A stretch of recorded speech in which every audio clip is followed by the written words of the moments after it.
Assalamualaikum warahmatullahi wabarakatuh. Salam sejahtera untuk kita semua. Fadlizon Official YouTube channel kali ini dalam rangka memperingati 11 Maret 2021, sebuah hari yang dikenal sebagai hari terlahirnya Surat Perintah 11 Maret atau Super Semar tahun 1966, artinya 55 tahun yang lalu, maka saya tayangkan video dari sebuah diskusi ketika sejumlah saksi sejarah masih ada. Video ini direkam pada tahun 2007 dalam sebuah diskusi. Kebetulan saya menjadi moderator dan juga panitia pelaksana, dilakukan oleh Institute for Policy Studies dalam rangka melihat Super Semar. Nah, ketika itu ada sejumlah tokoh-tokoh yang hadir seperti Pak Murdiono, ada Kosmas Batubara, ada sejarawan dan banyak lagi tokoh-tokoh lain yang tidak bisa disebutkan satu-satu dan berbicara di dalam forum tersebut, dan saya coba untuk melakukan kompilasi karena mereka adalah para pelaku sejarah. Salah satu yang saya ingat, Pak Murdiono pernah menyampaikan langsung pada saya bahwa 11 Maret malam hari beliau sebagai sekretaris dari Brigjen Basuki Rahmat pernah menerima naskah Super Semar tersebut untuk disalin sebagai bagian dari konsideran karena keesokan harinya akan keluar sebuah surat pembubaran Partai Komunis Indonesia tanggal 12 Maret 1966. Jadi ini adalah sebuah kronik di dalam sejarah kita yang seringkali dianggap kontroversial karena ada yang menganggap bahwa sejumlah versi dari Super Semar itu karena naskah aslinya tidak ditemukan.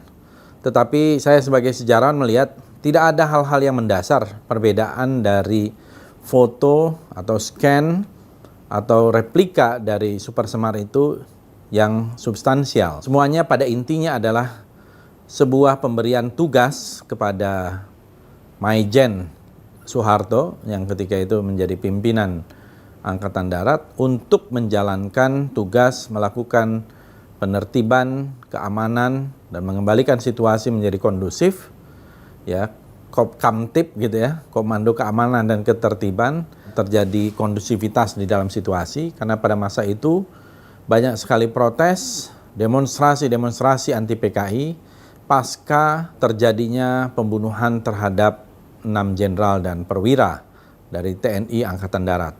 Jadi gelombang aksi dari reaksi terhadap PKI tersebut luar biasa besarnya sehingga membuat suasana begitu mencekam dan bahkan sepertinya lumpuh pemerintahan ketika itu.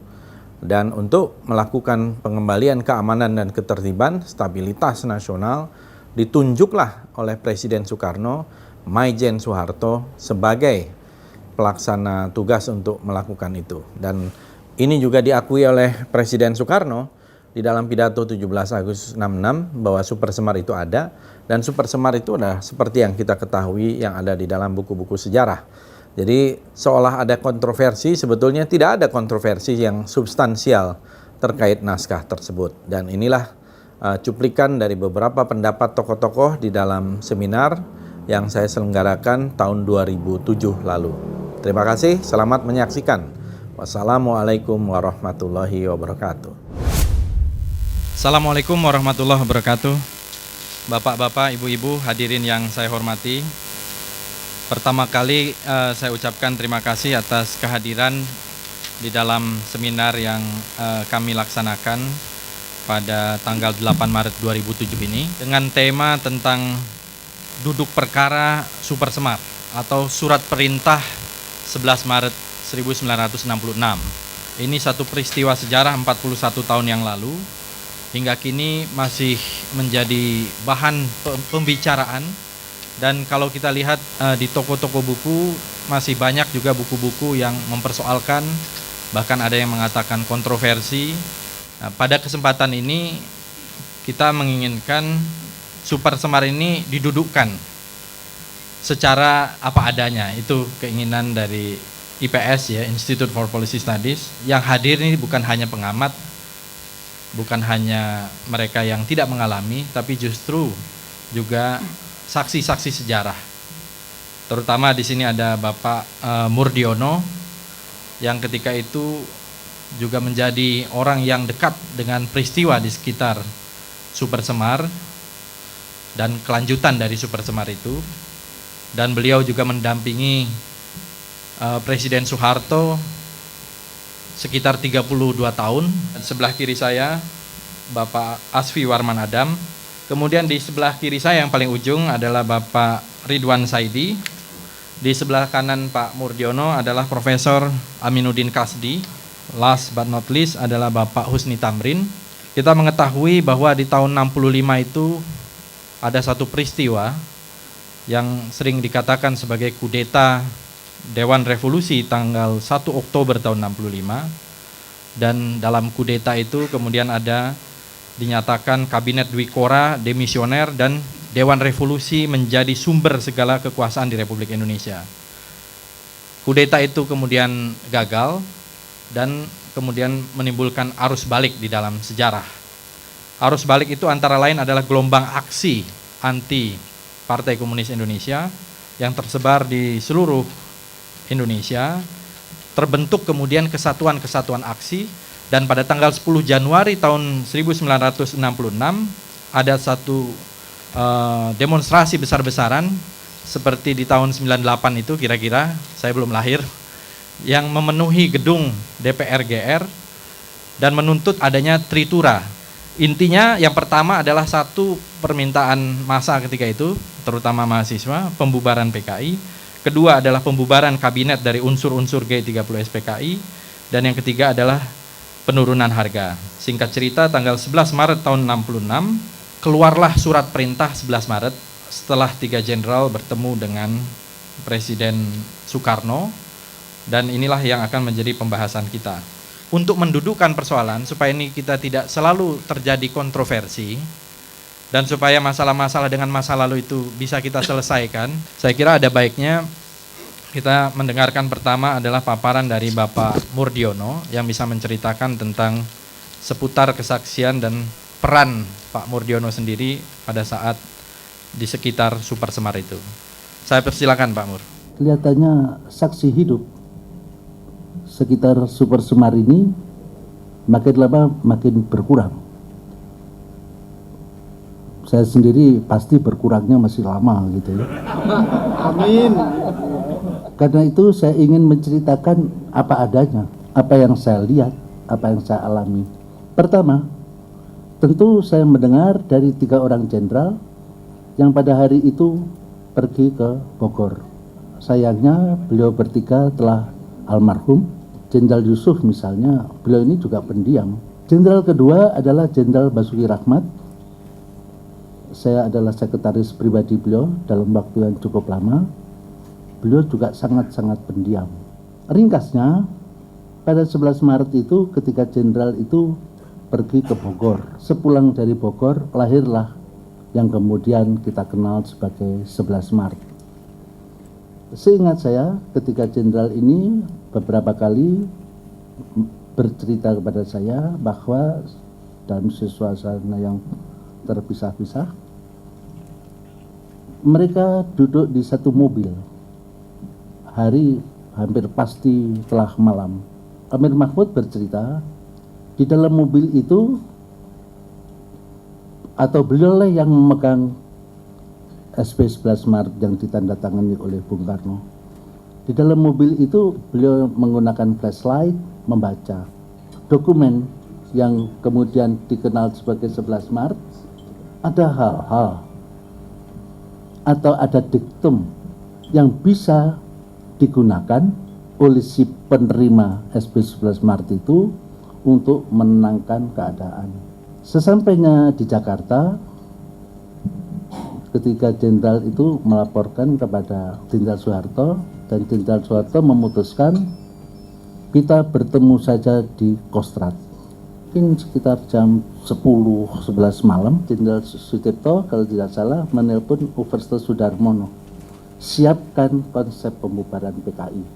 Seingat saya, konsep dari Letnan 1 Murdiono itu mengingatnya kosong, karena saya tidak tahu dasar hukumnya apa.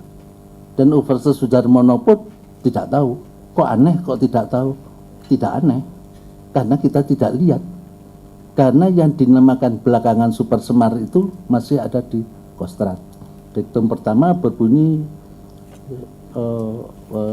dibubarkanlah Partai Komunis Indonesia dan semua organisasi yang seasas, bernaung, berlindung. Rumusannya bukan rumusan hukum, rumusan politik. Mengapa? Karena PKI itu punya front organisasi. Seingat saya, menurut konstitusi PKI, nah namanya itu konstitusi, bukan anggaran dasar, yang resmi order baru hanya satu, ingat saya, Pemuda Rakyat, yang lainnya bukan. Dan di dalam buku-buku PKI itu memang disebut apa itu, yaitu bekerja di kalangan musuh, nyusup sana, nyusup sini. Yang mengatakan bukan saya loh, buku itu. Saya cuma belajar aja kok dari buku itu. Nah, jadi karena itu rumusannya menjadi umum semacam itu. Sesudah konsep itu jadi, dikirimlah ke Kostrad. Datanglah seorang overste, letnan kolonel, dari Kostrad menuju ke Merdeka Barat 14. Dia membawa asli SP11 Maret itu. Saya ingat karena malam-malam, jadi membawanya begini. Dibawalah ke satu ruangan di Merdeka Barat. Mengapa dibawa ke sana? Di sana adalah tempat fotografi istilahnya waktu itu ya. Dokumen itu yang belakangan saya tahu 11 Maret diperbanyak, itu belum ada fotokopi. Dokumen itu dibuatlah dulu klisenya. Klisenya itu warna hitam, tulisannya putih. Wah, ingat betul saya. Jelek-jelek Murdiono itu mulai kecil dulu teliti gitu. Kemudian ini baru diperbanyak. Saya tidak boleh masuk karena dokumen itu dianggap sangat rahasia. Ya, saya hanya ngintip aja dari celah-celah itu, tapi nggak bisa juga. Tatkala dokumen itu selesai diperbanyak, saya tidak ingat berapa. Sang overste ini keluar dari ruangan. Saya katakan, overste, saya perlu dokumen itu. Wah, nggak bisa. Wah, begitu. Ini rahasia. Loh, saya ini perlu untuk ngisi keputusan pembubaran PKI tadi. Dia nggak percaya, masa letnan bikin konsep kira-kira gitu kira-kira. Jadi nasib letnan itu kasihan juga ya. Nanti ada cerita lain itu bagaimana letnan itu terkuyo-kuyo gitu ya. Jadi saya tidak pernah boleh lihat itu, tidak pernah boleh, karena saya jengkel, saya mau overste, nggak boleh, nggak apa-apa, nanti kan saya dapat, saya bilang gitu. Ya betul, jadi perbanyaan ya, saya tidak mau bilang fotokopi, dibawalah ke penggandaan, dibawalah ke Kostrad, dari Kostrad baru dikirim lagi ke Merdeka Barat. Disitulah pertama kali saya membaca SP11 Maret. Nah, konsep ini kemudian tentu ada perubahan-perubahan di Kostrad sana yang saya ingat betul. Nah, kalau bisa ditemukan dokumen aslinya ya, dalam konsep atau dalam penggadaan pembubaran PKI, Pak RT itu menambahkan, ada diktumnya gitu, di situ beliau tambahin tangan gitu, dengan tetap mempertahankan panca azimat revolusi kira-kira. Apa 11 Maret itu ada? Ada. Apa itu bukan pemalsuan? Saya yakin bukan. Kok hilang? Ya biasa. Jangankan kok SP 11 Maret, bukankah teks proklamasi yang asli itu baru ditemukan lagi? Atau ditemukan orang, diserahkan pada negara, mungkin tahun 80-an. Teks proklamasi. Kalau saya tidak salah ingat, kalau kita mencari Undang-Undang Dasar 45 teks aslinya pun, tidak ada. Teks orisinil katanya sejarawan. Saya bukan sejarawan, jadi biar yang menjawab sejarawan. Kita temukan di mana? Di lembaran Republik Indonesia. Itu kan bukan orisinil. pertanyaan berikutnya, apa kalau teks proklamasi taruhlah tidak ketemu? Apa proklamasi tidak pernah ada? Itu kan terlalu absurd. Itu yang bisa saya kemukakan. Bisa saja uraian saya keliru, tapi saya ingin mengatakan kesaksian saya tidak sedikit pun tercermin, terbesit dalam batin saya. Terima kasih. Saya persilakan dulu dari Pak Husni Tamrin. Assalamualaikum warahmatullahi wabarakatuh. Bahwa sejak 1 Oktober dengan terjadinya kudeta Dewan Revolusi, maka lahirlah reaksi-reaksi masyarakat anti komunis di Indonesia. Karena pada tanggal 2 Oktober 65 kami bersama beberapa organisasi, GP Ansor, kemudian HMI, PMKRI, Pelajar Islam Indonesia, sudah kita datang kepada Pak Harto di Kostrad untuk menyatakan dukungannya bahwa ini adalah gerakan komunisme. Terjadilah satu proses mulai pembakaran CCPKI oleh Pelajar Islam Indonesia dan GP Ansor pada waktu itu.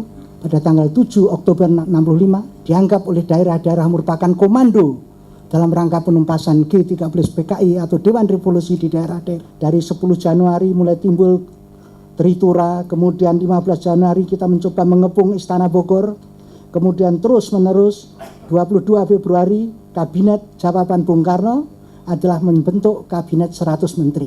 23 Januari, 24 Januari demonstrasi tidak berhenti, yaitu mengepung istana dan terutama Sekretariat Negara, dan disitulah saudara kita Arif Rahman Hakim menjadi korban dan Zubaidah adalah juga pelajar menjadi korban. Arif Rahman Hakim bisa diselamatkan oleh kawan-kawan mahasiswa, Zubaidah hilang di rumah sakit Gatot Subroto sekarang ini. 100 menteri tadi mengadakan sidang paripurna, maka gagal karena memang dibendung oleh seluruh Jakarta ini dikerahkan, hanya menteri yang diangkat lewat dengan helikopter lah yang bisa sampai di istana. Maka sidang kabinet 100 menteri pun bubar, Bung Karno lari-lari kemudian naik pesawat, naik helikopter ke Bogor diikuti oleh Subandrio yang tanpa sepatu waktu itu dan juga Lemena ke Bogor. Situasi menjadi tegang dan keadaan pemerintahan sudah tidak berjalan. Kemudian keadaan ekonomi pun sudah murat-marit tidak karuan. Jadi situasi memang sudah sebenarnya situasi yang sudah chaos. Wibawa presiden terhadap masyarakat, terutama di kalangan generasi muda pada waktu itu sudah tidak ada. Saudara, dari sinilah tuntutan-tuntutan Tritura terus berdengung dan kemudian merata di seluruh Indonesia tanpa ada satu kota pun yang pada waktu itu tidak bergerak dalam rangka menuntut Tritura ini. Dari sinilah saudara sekalian, maka tadi cerita nyambung dengan ceritanya Pak Murdiono tadi sehingga melahirkan surat 11 Maret. Saudara sekalian, yang jadi masalah sebetulnya kenapa lalu ini menjadi topik untuk duduk perkaranya itu. Satu mungkin masalah bahwa dokumen resmi, dokumen asli tentang surat perintah 11 Maret itu kalau orang Jawa bilang ketelingsut atau hilang, masih hilang. Kapan nanti mau diketemukan kita tidak tahu. Dan terutama saudara sekalian yang menjadikan permasalahan lebih berat adalah merupakan tindak lanjut daripada surat 11 Maret itu, terutama kepada pihak-pihak yang terkena tindak lanjut tadi. Sudah barang tentu juga merupakan masalah. Bagaimana surat 11 Maret itu benar apa tidak, ada apa tidak, itu masalah yang ada. Kemudian saudara sekalian, tindak lanjut dari Super Semar tadi sudah disebut pembubaran PKI. Waktu itu saya ingat dengan Pak Darmono, saya bertanya, beliau katakan persis bahwa Pak Darmono sudah menyiapkan, mungkin yang menyiapkan adalah Pak Mur, tapi karena Pak Murdiono atasan Pak Mur waktu itu, saya kira Pak Darmono bilang kami sudah menyiapkan, kami tinggal menunggu tentang mengingat. Maka setelah Super Semar itulah, maka dengan persiapan yang matang sudah lalu jadilah tinggal menambah mengingat, yaitu surat 11 Maret itu. Itulah Pak Darmono menceritakan proses lahirnya Super Semar itu seperti itu. Kemudian saudara sekalian, Super Semar juga kemudian menjadi masalah, yaitu karena setelah Super Semar pada tanggal 16 Maret Presiden mulai memerintahkan penangkapan orang yang diduga atau yang terlibat dengan kudeta Dewan Revolusi maupun yang didahului dengan G13 PKI. Walaupun sebelumnya kami dari KAPI sudah mulai menangkapi menteri. Seperti Menteri Priyono, Menteri Sudibyo, Sekjen Front Nasional, ada 3-4 menteri yang waktu itu sudah kita dahului. Dan setelah tanggal 16 itu diperintahkan, maka kami ikut terlibat bagaimana pada waktu tanggal 17 dengan kodenya saya masih ingat, yaitu Durno Mati. Itulah kita menangkap Subandrio pada waktu itu. Jadi kodenya kalau kita ketemu malam itu Durno Mati. Kalau kita sebut Durno, dia mati. Jadi itulah kawan. Kalau bukan itu berarti itu lawan. Pak Harto kemudian mulai membentuk yaitu yang disebut kabinet baru ya Pak, mulai tanggal 27 Maret karena kabinet-kabinet pada ditangkapi, menteri-menteri ditangkapi, Sumarjo, Priyono dan banyak lah pada waktu itu. Ada 17 atau berapa lah dari 100 menteri itu yang langsung ditangkap pada hari-hari itu. Kemudian juga pemberian wewenang yaitu dengan TAP MPRS nomor 13 MPRS 66 yaitu tentang bahwa Pak Harto sebagai pelaksana atau sebagai pengemban super smart. Jadi selanjutnya ini semua diperkuat secara yuridis yaitu melalui keputusan MPR. Dari masyarakat, dari MPR itu meminta supaya Bung Karno menugaskan kembali Soeharto yaitu dalam rangka untuk pemegang TAP super smart itu untuk membentuk kabinet Ampera. Itu salah satu keputusan juga pada sidang MPRS yang keempat itu.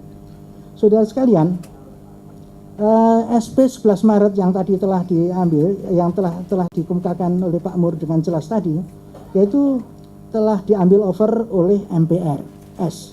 Sehingga dengan demikian secara yuridis masalahnya sebenarnya sudah sah, artinya selesai karena tanggung jawab kemudian sudah diambil over oleh S. Bahwa kemudian terjadi berbagai penyimpangan pelaksanaan TAP 9 MPRS 66 dan pada tingkat lanjut pada masa Orde Baru yang lama dan lain sebagainya sudah barang tentu menjadi tanggung jawab pemerintahan Pak Harto pada waktu itu.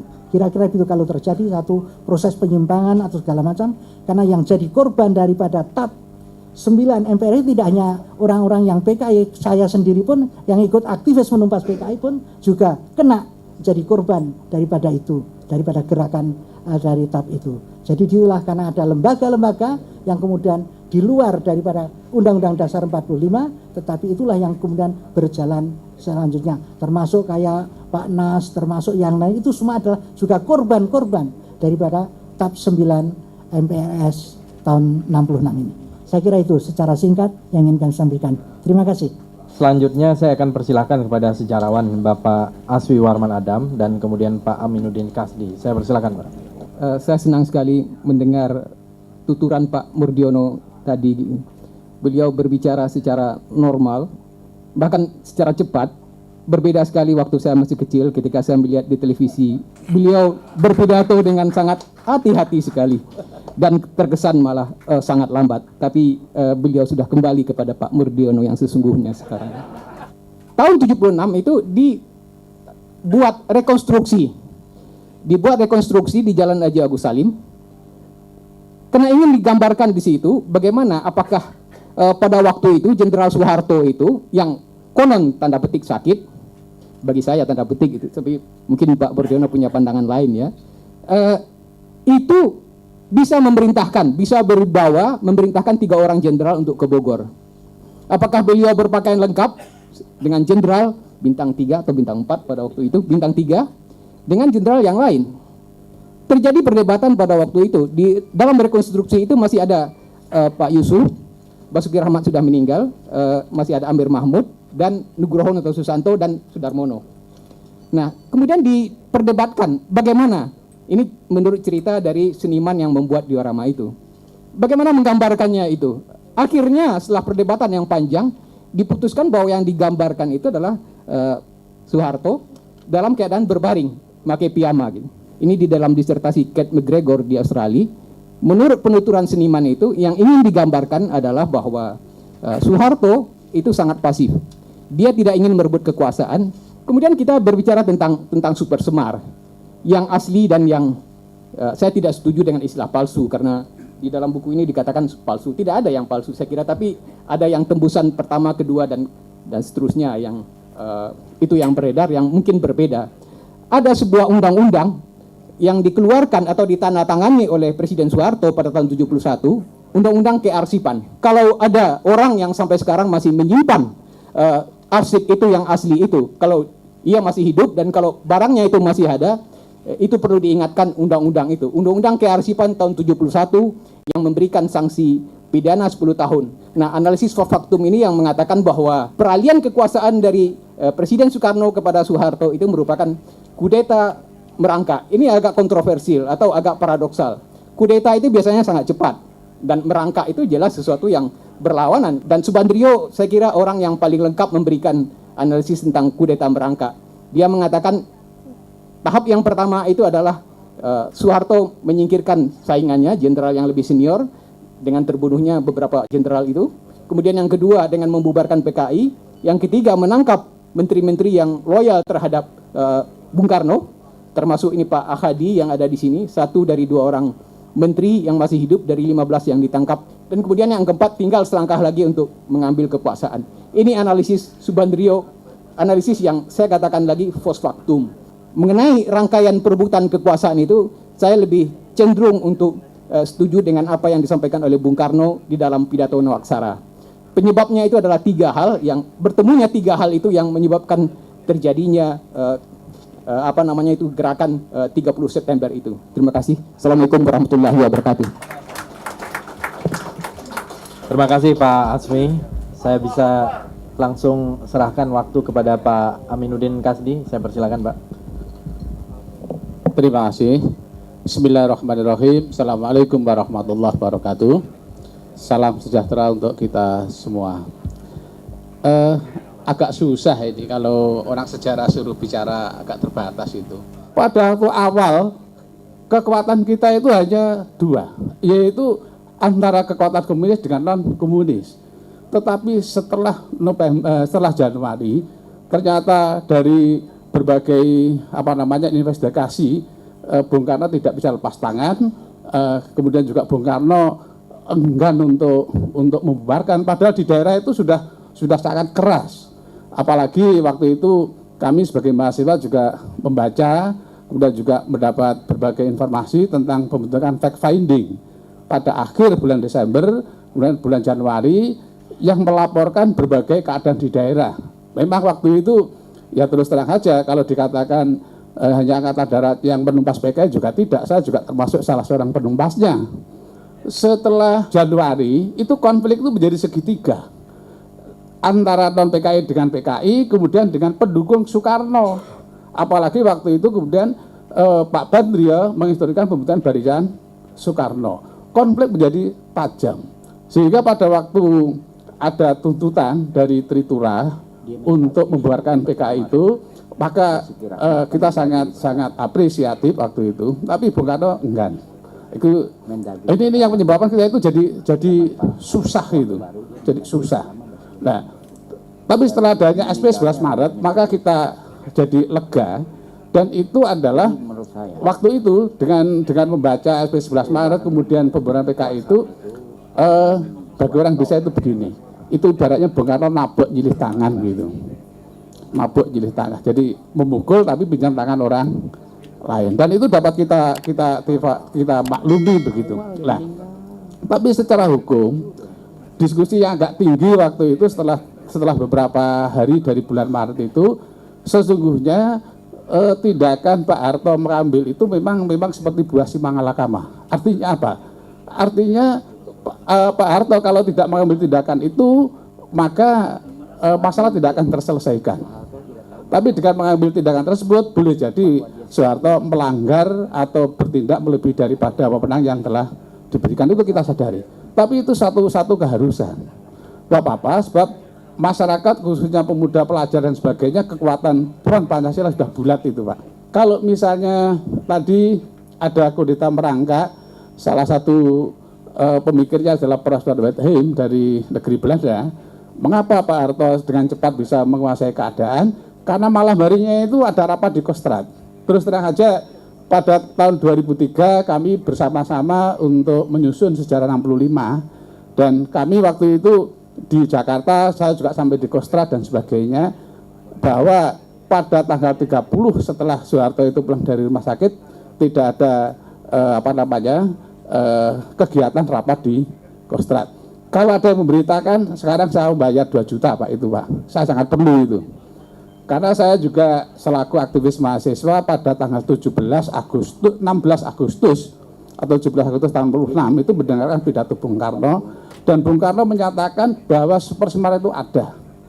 Dan beliau menyatakan terima kasih pada Jenderal Soeharto karena telah melakukan tugasnya dengan sebaik-baiknya. Ini di dalam teks pidato.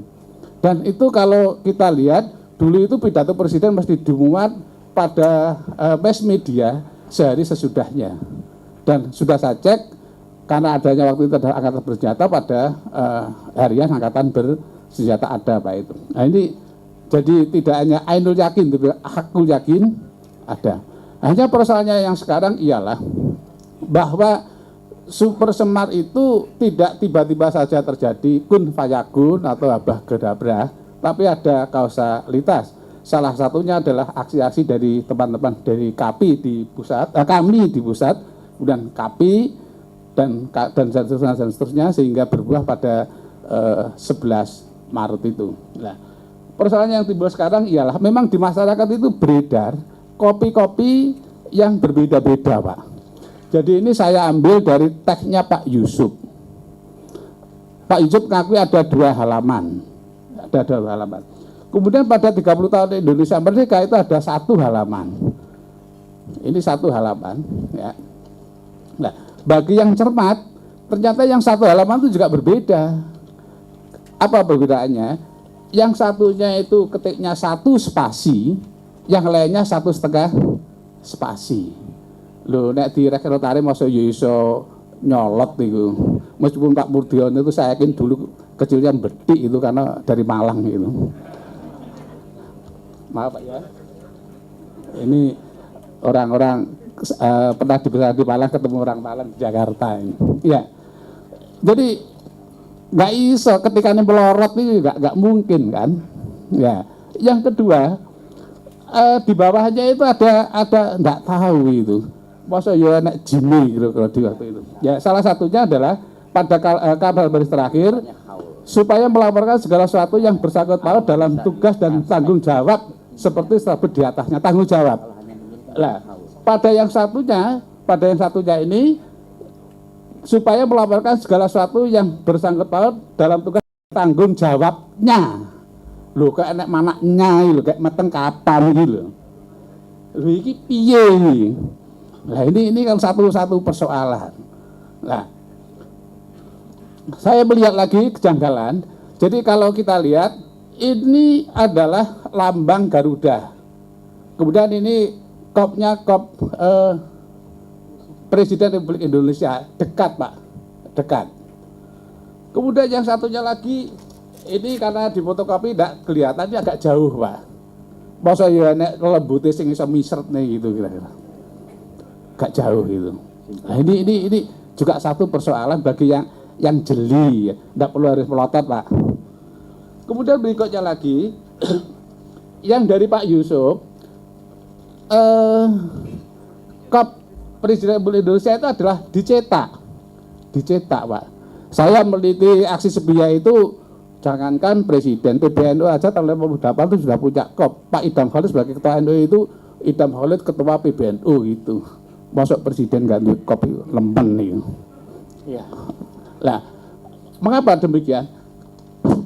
Karena pada yang ini kopnya kepresiden diketik Pak, ketikan itu. Wallahualam mana yang betul itu Pak ya. Saya berreka-reka sudah barang tentu itu bukan karena pekerjaannya jin lelembut di Rekserotari itu, mesti pekerjaannya tangan orang itu. Kesimpulan saya apa? SP ini pasti diturun Pak, diturun.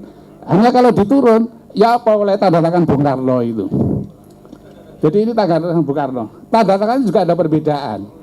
Yang ini ada ekornya, tapi yang ini tidak ada.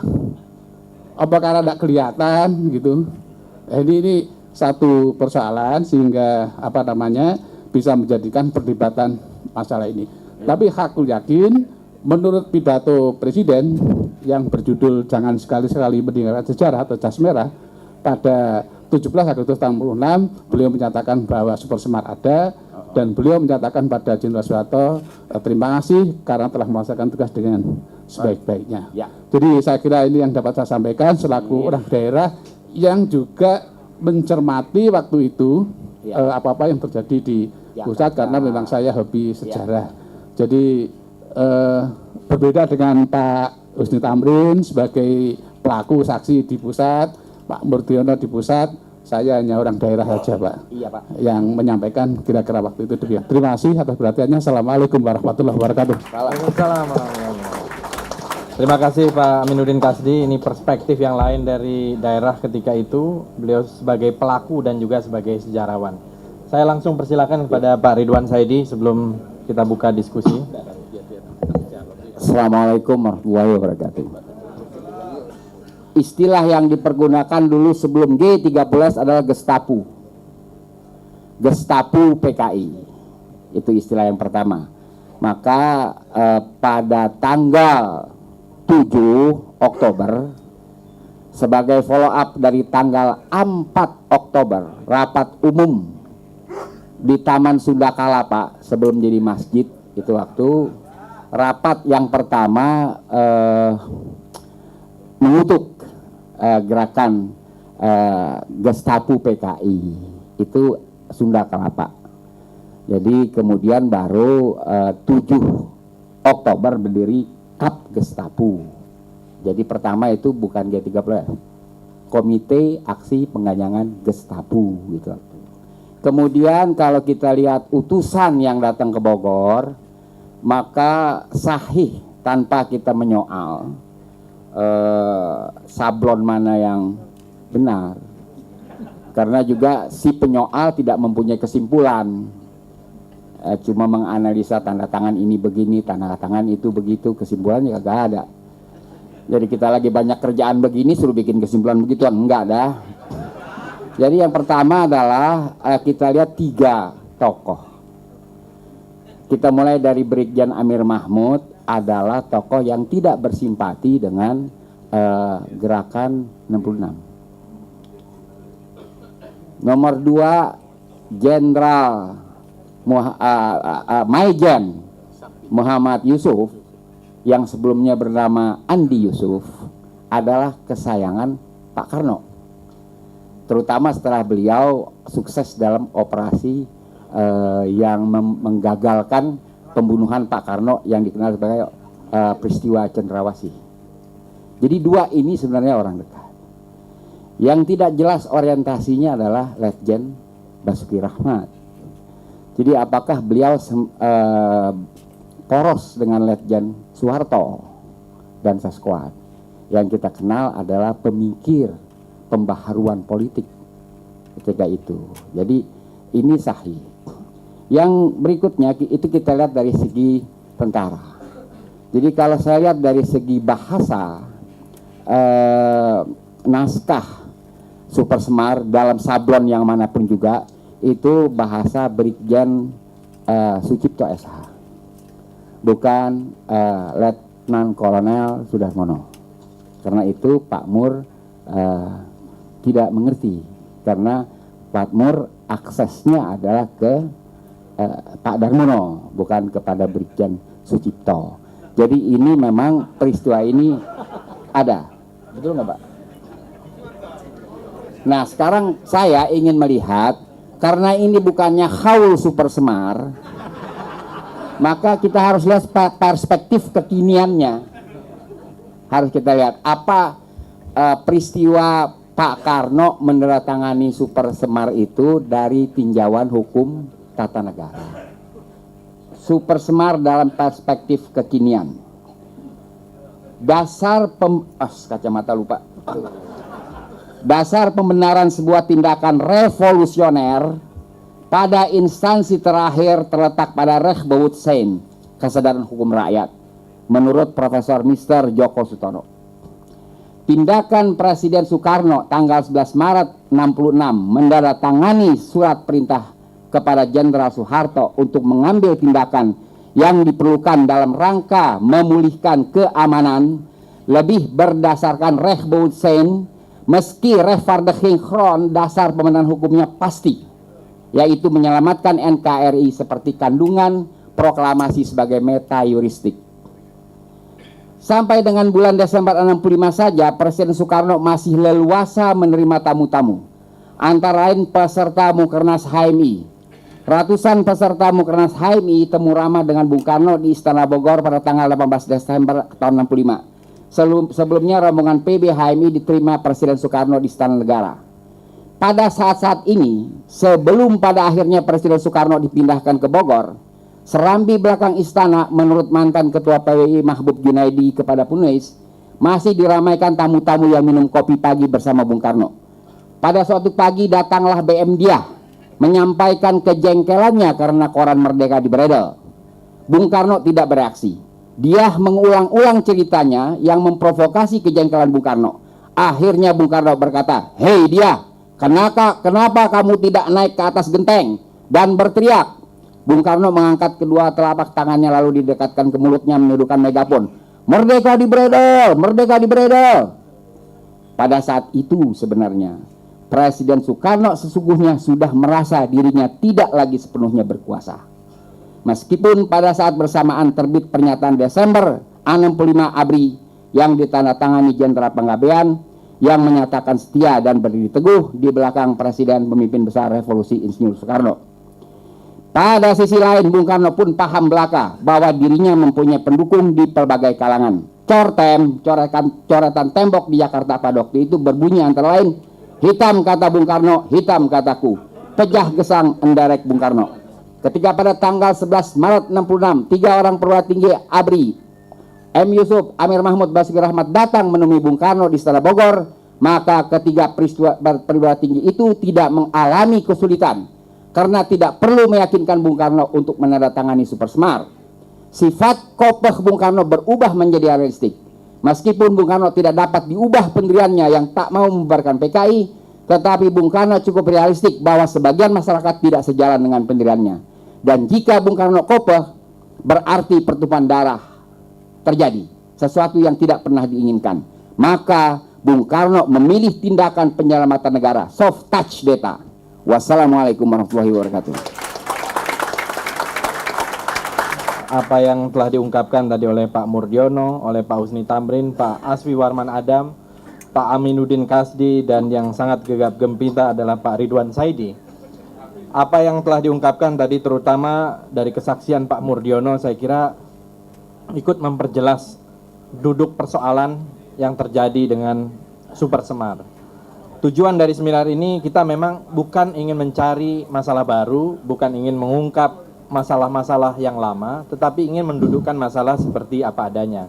Saya persilahkan aja langsung kepada bapak-bapak, saudara-saudara yang ingin berbicara, menanggapi, berkomentar. Terima kasih Mas Fadli. Saya Sumarno di Podisastro, dulu Kepala Staf Resimen Arif Rahman Hakim.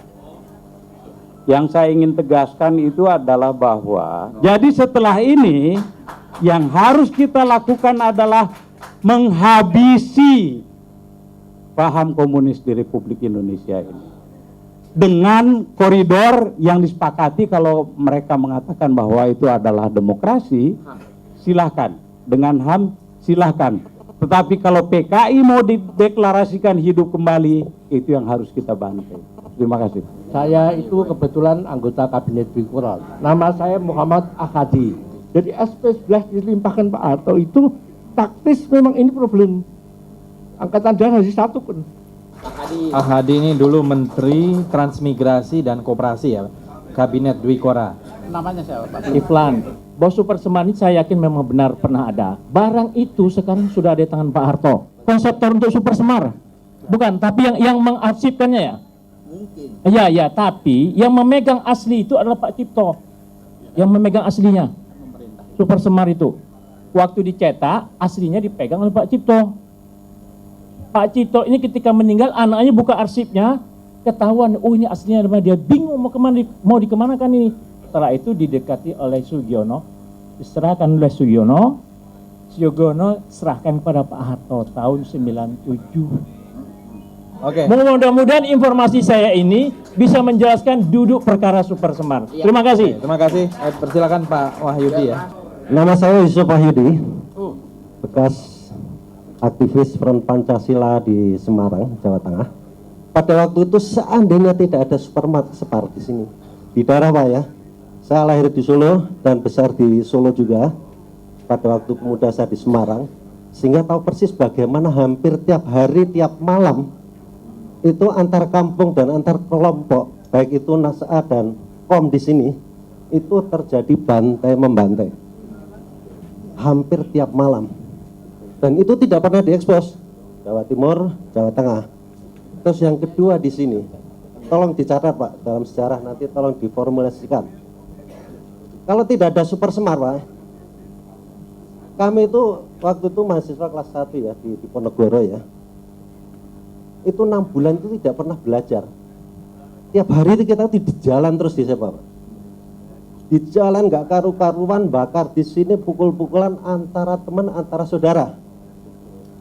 Itu selama 6 bulan kami tidak ada belajar mengajar, betul Pak Kasdi. Begitu ada Super Semar, setelah itu kita back to campus. Itu saya bicara manfaat, ya. Jadi tolong itu nanti dicatat di dalam bahwa manfaat yang terjadi, ya. Catatnya di mana Pak? Terserah aja. Terserah be. Iya Pak. Assalamualaikum warahmatullahi wabarakatuh. Salam sejahtera bagi kita semua. Iya Pak.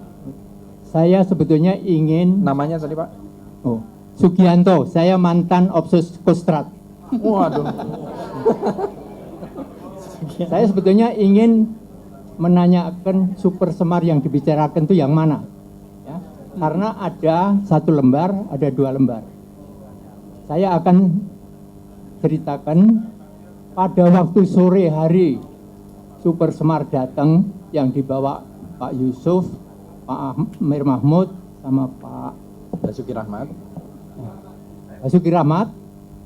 Terus di ruangan depan Kostrad itu semua sudah kumpul di situ, para tokoh-tokoh politisi ada, terus dari tokoh-tokoh militer juga sudah banyak, dari MBAD maupun dari Kodam. Sesudah dibacakan, selesai dibacakan isi dari Super Semar, saya dipanggil Pak Ali Murtopo. Diserahkan yang namanya Super Semar dalam map kepada saya. Pak Ali bilang, coba carikan ini bisa difotokopi atau tidak. Tahun itu tidak ada fotokopi, belum ada. Yang ada stensil. Saya bawa keliling ke Jakarta, tapi waktu itu jam malam. Saya bawa keliling, akhirnya saya ingat salah satu anggota kita, yaitu Saudara Sumendap, itu dulu juga anggota kita Opsus, yang sudah memiliki segala macam peralatan kamera. Saya ingat di rumahnya itu ada Polaroid. Ya. Saya datang, saya kebetulan dikawal oleh seorang perwira CPM dari Kostrad juga, tapi kalau tidak salah sekarang sudah meninggal itu. Saya datang ke rumahnya Pak Sumendap di Jalan Lombok, paling ujung itu di Jalan Lombok. Waktu saya tanya bagaimana ini caranya memperbanyak ini Super Semar, Pak Sumendap bilang bagaimana? Terus saya bilang kan ada Polaroid. Oh ya, kalau gitu Polaroid. Saya yang menempelkan ke dinding 2 lembar. Saya yang menempelkan ke dinding 2 lembar. Yang saya paling ingat isi daripada Super Semar itu ada kata-kata setelah itu penerima itu melaporkan kepada Panglima tertinggi, pemimpin besar revolusi. Itu kata-kata itu yang ada itu. Itu salah satu yang tercantum di situ. Tapi yang jelas yaitu ada 2 lembar yang saya hasil Polaroid, kalau tidak salah saya bikin 3 atau 5. Semua saya bawa kembali ke Kostrad, itu hampir 1 jam itu di tangan saya keliling itu. Hampir 1 jam. Saya serahkan di Kostrad yang menerima Pak Cipto SH. Karena waktu itu yang aktif di sekretariat itu Pak Cipto SH sebagai Sekretariat Putih barangkali kalau tidak salah. Ya. Jadi langsung dipegang, jadi dari saya kembalikan, yang menerima Pak Cipto SH. Jadi itulah yang bisa saya laporkan, yang pengalaman yang ada pernah di tangan saya hampir 1 jam. Terima kasih. Ya, sekian dan wassalamualaikum warahmatullahi wabarakatuh. Hari ini Pak Adli mendesain diskusi tentang duduk perkara Super Semar setelah 40 tahun barangkali. Super Semar dan peristiwa-peristiwa yang lahir ketika itu juga tidak terlepas daripada tadi kondisi masyarakat, ekonomi yang tertekan ketika itu. Pertanyaan saya termasuk kepada Pak Adli juga, apakah diskusi kita hari ini juga berapa besar relevansi dan pengaruhnya terhadap bangkitnya kembali wacana dan pemikiran-pemikiran komunis dalam kaitan dengan kondisi ekonomi kita, bangsaan kita, nasionalisme kita, yang hari ini hampir tidak ada yang membantah bahwa tingkat kerapuhannya sangat tinggi. Kalau itu terjadi, langkah apa yang harus kita lakukan? Terima kasih. Wassalamualaikum warahmatullahi wabarakatuh. Untuk mempersingkat waktu, saya persilakan kepada masing-masing pembicara. Informasi baru mengenai masalah keberadaan Super Semar. Memang pada waktu ada penulisan tahun 2003, saya minta pada yang menulis ini untuk melacak pada Pak Harto. Tapi apakah dilaksanakan saya tidak tahu, karena itu bukan tugas saya. Jadi harus kepada orangnya, meskipun kita punya satu dugaan, tapi dugaan itu mesti didukung oleh fakta-fakta yang sumbernya itu tidak dapat dipungkut di sembarang tempat. Sumbernya harus dipilih, yaitu kalau bisa sumber orisinil, kalau bisa. Kalau tidak, paling tidak sumber primer. Pak Kitman adalah sumber primer dari 65. Saya sumber primer dari daerah. Pak Udi Tamrin juga sumber primer pelaku sejarah dari pusat yang saling sinkron. Jadi ini kira-kira, tapi tidak ada yang mempersoalkan ini dan sebagainya. Tapi itu ada. Tapi teori saya adalah karena ini ada ketikan, boleh jadi ini diketik, tapi yang jadi misteri itu gimana untuk mendapatkan tanda tangan. Apa ada ahli pemalsu tanda tangan? Itu wallahu a'lam bisawab. Oke. Ya. Waktu itu belum ada scan, apalagi Polaroid belum ada. Uang fotokopi aja belum ada, kok ada Polaroid. Itu namanya anakron itu. Masa kayak naruh gaya jam Seiko kan tidak mungkin kan? Terima kasih. Assalamualaikum warahmatullahi wabarakatuh. Mengenai surat perintah 11 Maret ya, dengan hormat saya pada Jenderal Kiflan ya, saya agak sanksi. Mengapa? Saya ini juga sangat dekat dengan Jenderal Sucipto SH, sangat dekat. Saya beruntung sang letnan itu dekat sama banyak jenderal. Jenderal Sucipto SH saya dekat sekali. Jenderal Basuki Rahmat saya sekretaris pribadinya. Pak Sudarmono SH, Jenderal Panggabean, Jenderal Sumitro, Jenderal Yusuf.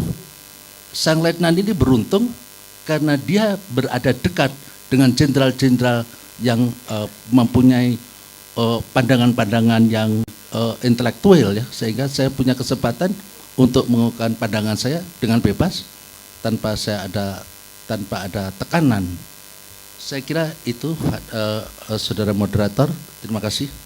Hanya ada 2 hal yang tadi yang disampaikan oleh Bung Kiflan dan Pak Sukianto. Ada 2 hal yang saya kira ini kalau dicoba, mungkin walaupun Pak Mur menyatakan bahwa ada keraguan terhadap pernyataan Pak Kiflan, tapi kalau kita melihat pernyataan Pak Sukianto bahwa dia melakukan foto dan kemudian menyerahkan kepada Pak Cipto, itu kemungkinan bisa jadi hal-hal seperti itu. Jadi oleh karena itu dalam rangka memburu surat berharga yang hilang ini, saya kira perlu juga terus untuk diupayakan. Tidak dapat di dalam metode penelitian sejarah pengakuan pelaku itu kita telan begitu saja, itu nggak bisa. Saya juga menulis banyak penelitian dan lebih tua dari Super Semar, yaitu Gerakan Pemuda tahun 26. Yang itu waktu masih hidup beberapa pelaku, itu sangat sulit pengakuan pelaku itu bisa kita telan tanpa kita sedikit memasang jarak tentang subjektivisme. Satu. Nomor 2, sejarah dipelajari untuk mengambil suatu teori tentang itu. Kita orang politik bisa menarik suatu teori tentang Super Semar, ya kan? saya bukan ahli, tapi saya berminat kepada tata negara, saya akan menarik teori tentang itu. Yang saya namakan, yang atau disebut oleh Bung Karno sendiri sebagai satu soft touch data. Intinya sebetulnya yang kita harapkan adalah bagaimana masa lalu itu bisa direkonsiliasi. Direkonsiliasi supaya kita bisa menatap lebih ke depan gitu. Karena saya kira di antara negara-negara, termasuk di negara-negara tetangga kita ini termasuk salah satu negara yang masih bergulat dengan masa lalu gitu. Sementara masa depan kita semakin jauh. Semakin kabur, semakin tidak jelas, semakin tidak menentu. Jadi hal-hal seperti ini sebetulnya yang kita harapkan adalah dengan adanya berbagai potensi-potensi, termasuk kalau kita lihat kenyataan hari ini, begitu tajam juga perbedaan-perbedaan pendapat saya kira. Tetapi jangan sampai kemudian ini dijadikan semacam alat politik.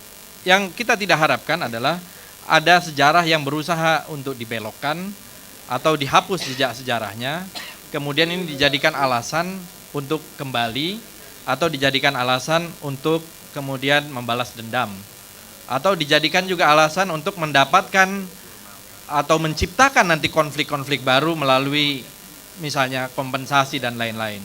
Saya kira keputusan Mahkamah Konstitusi untuk mencabut Undang-Undang KKR itu adalah satu keputusan yang juga cukup bijaksana. Karena banyak di negara-negara lain KKR itu juga tidak berhasil. Di Afrika Selatan ketika ada Truth and Justice Reconciliation juga tidak berhasil. Di Liberia, di beberapa negara juga demikian. Yang akhirnya menurut penyair Taufik Ismail ini menjadi akuntansi debat kredit dendam gitu. Nah, bagaimana supaya masalah ini tidak menjadi semacam hal itu? Kita ingin melihat masa lalu itu secara lebih jernih dan secara lebih dingin gitu.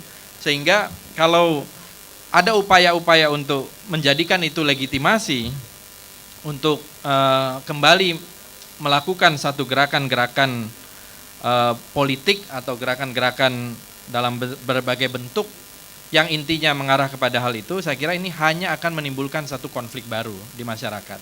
Dan konflik baru itu hanya merupakan satu wujud dari pergulatan masa lalu yang akhirnya membuat masa depan kita semakin jauh. Sebetulnya itu yang kita harapkan, dan juga kita bisa belajar dari apa yang terjadi pada Super Semar itu. Dari kesimpulan yang ada, kalau bisa kita lihat jelas bahwa Super Semar itu ada, dan kalau ada versi-versi, kalau saya baca versi-versi itu atau 3 versi itu yang berbeda hanya bentuknya, hanya form, tapi kontennya semua sama. Tidak ada satupun yang berubah, yang berbeda. Tidak ada konten substansi yang berubah dari Super Semar itu. Jadi saya kira sesuatu yang sama sekali tidak perlu dipersoalkan. Jadi kita melihat mudah-mudahan kita ini tidak bisa terus-menerus bergulat dengan masa lalu, tetapi menjadikan masa lalu itu satu pelajaran. Saya kira Bung Karno adalah seorang yang sangat arif ketika itu memberikan Super Semar kepada Pak Harto yang untuk mengatasi kondisi keadaan ketika itu. Bahwa kemudian terjadi perubahan itu saya kira itu adalah satu sunatullah di dalam sejarah, saya kira itu.